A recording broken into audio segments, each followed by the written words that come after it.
What's going on, people? Hope you're doing good. Welcome to the second part of my Final Destination series, where I'm reviewing every single Final Destination film up until Bloodlines that releases next month. Last week it was the original film. Today it's Final Destination 2. So Final Destination 2 is directed by David R. Ellis, who directed The Final Destination, or Final Destination 4, and Snakes on a Plane.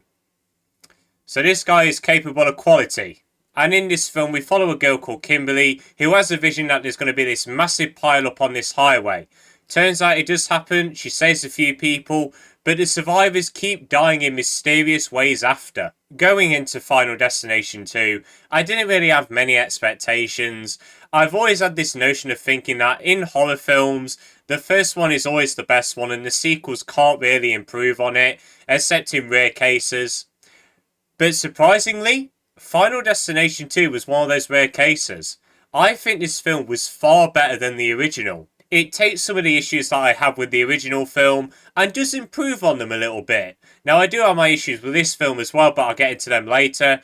But just know, I think this film was far better than the original. The first improvement is that the characters are a lot more likeable and they stand out a lot more. Now, surprisingly, the main protagonist, Kimberly, is probably the more boring character of the bunch, but the side characters, they were a lot more interesting. And that mainly comes down to their way of thinking and how they handle this situation. There's one guy who, over time, when he comes to terms that this is happening, that death is coming after him, he tries to end himself because he's in denial that it's happening. And then there's another character who's basically just given up. She's basically just accepted, like, yeah, I've got nothing left, so I'm just going to let it take me. And I really did like those different notions of thinking of how they'll handle this situation. And then we get the return of Clea from the original film. Again, she's still pretty good as well. Doesn't really have much of an arc as well. If anything, her arc from the original is kind of undermined. But still, she's fairly likeable. And I really liked her involvement in the story. The kills were also a lot more creative in this film. I really did like the variety that it offers you. This stuff with elevators, explosions, logs in that whole highway scene. The kills were a lot more creative and they stood out more. And hats off to the practical effects artists. They did a really good job with the blood and gore in this. And the final act is probably the peak of the Final Destination franchise for me so far. I think it was very tense, took a lot of twists and turns, and I liked how they tried to beat death in the end as well.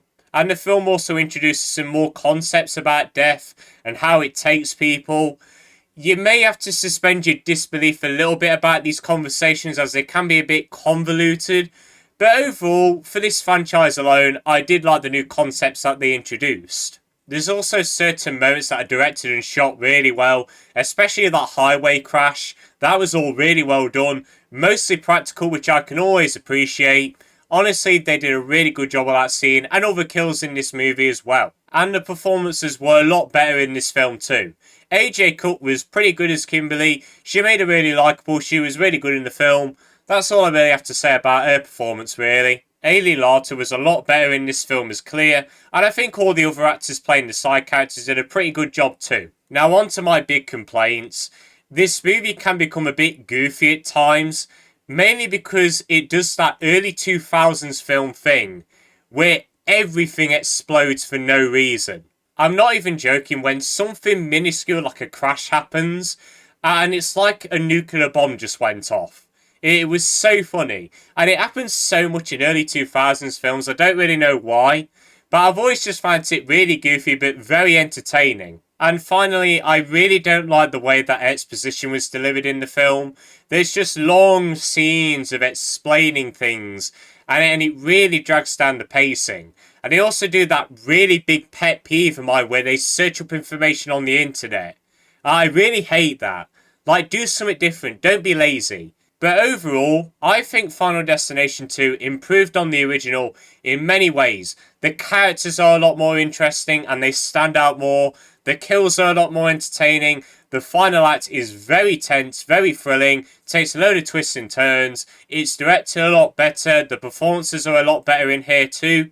Honestly, it just takes flaws from the original and just improves on them. Final Destination 2 was a film I went into with not many expectations really. but I came out pleasantly surprised. So Final Destination 2 is going to receive a 7.5 out of 10 from me. And people, that is the end of my review of Final Destination 2. If you have seen this film, do let me know your thoughts on it. Did you like it? Did you not? Let me know.